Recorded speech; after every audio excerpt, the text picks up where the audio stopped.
پانی کے لیے آتا ہوں تم روک تو دیکھو،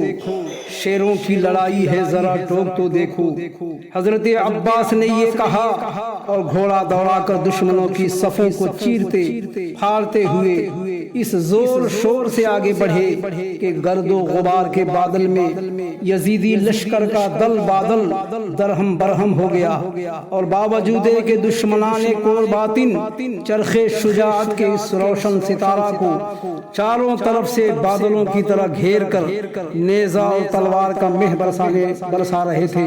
مگر پھر بھی یہ حیدر کرار کی گود کا پالا شہ سوار کئی ہزار پیادہ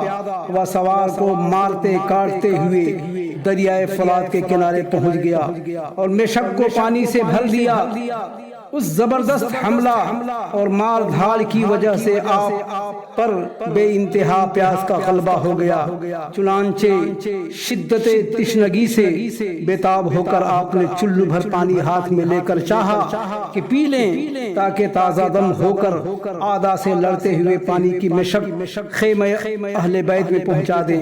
مگر جو ہی پانی منہ کے قریب لے گئے عابد بیمار اور علی اصغر شیر خوار کی پیاس یاد آ گئی۔ آپ کی غیرت ایمانی نے یہ قبول نہیں کیا کہ ساقی کوثر کے بیٹے تو پیاس سے تڑپتے رہیں اور میں پانی سے سیراب ہو جاؤں۔ چنانچہ فوراً ہی آپ نے چلو کا پانی پھینک دیا اور فرمایا، اے دریائے فرات گواہ رہنا کہ تیرا ایک ایک قطرہ اس وقت تک مجھ پر حرام ہے جب تک کہ میں ساقی کوثر کے دلالوں کو بھر بھر پیٹ پانی نہ پلا دوں۔ یہ کہا اور مشک کو داہنے کاندھے پر لٹکا کر خیمہ کی طرف گھوڑا دوڑایا۔ ابن سعد نے اپنے لشکر کو للکار کر کہا، خبردار خبردار، ہوشیار، اگر یہ مشک خیمہ اہل بیت میں پہنچ گئی اور شیر خدا کے شیروں کو پانی مل گیا تو تم میں سے کوئی بھی ایسا نہ رہے گا جس کے بچے یتیم اور جس کی بیویاں بیوانہ ہو جائیں۔ یہ سنتے ہی سپاہ شام نے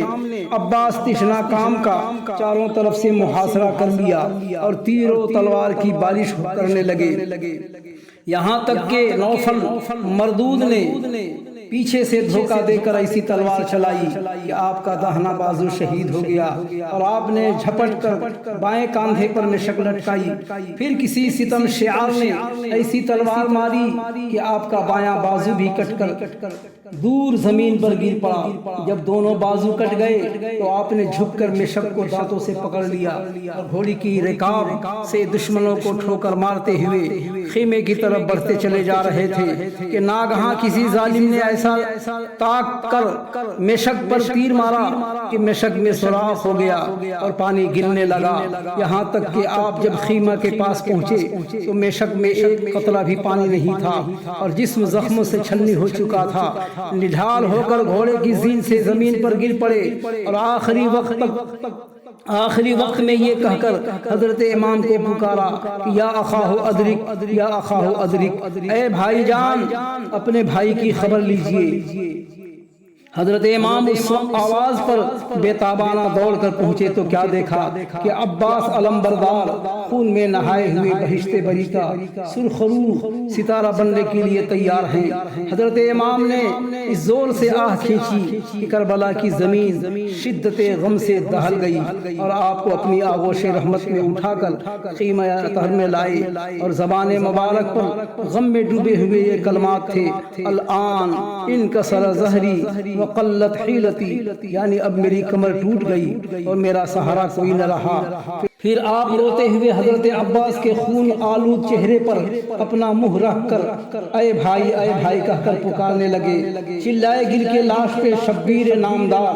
بھائی تمہاری نرگسی آنکھوں پہ میں نثار، اس نرغے میں بھی تھا تمہیں بھائی کا انتظار، آنکھیں پھرا کے ڈھونڈتے مجھ کو بار بار، شاید زباں ہے بند جو لب کھولتے نہیں، روتے ہوئے ہم آئے تو اب بولتے نہیں، بتاب ہے حسین برادر جواب دو، اے میرے نوجوان میرے صفدر جواب دو، اب جاں بلب ہے سبت پیمبر جواب دو، اے نور چشم ساقی کوثر جواب دو، لکنت زبان خشک کو ہے تشنا کام ہیں، بھائی تمہارے سر کی قسم ہم تمام ہیں۔ یہ بات سن کے نزا میں عباس تھر تھرائے، قطرے لہو کے آنکھوں سے عارض پہ بہہ کے آئے،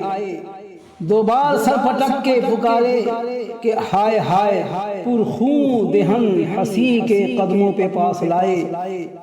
ہچکی کے ساتھ موت کا خنجر بھی چل گیا، سر پاؤں پر دھرا رہا اور دم نکل گیا۔ انا للہ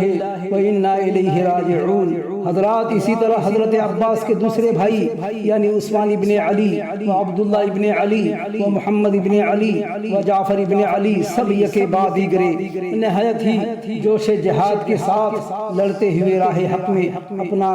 گلا کٹا کر شہید ہو گئے۔ انا للہ و انا الیہ راجعون۔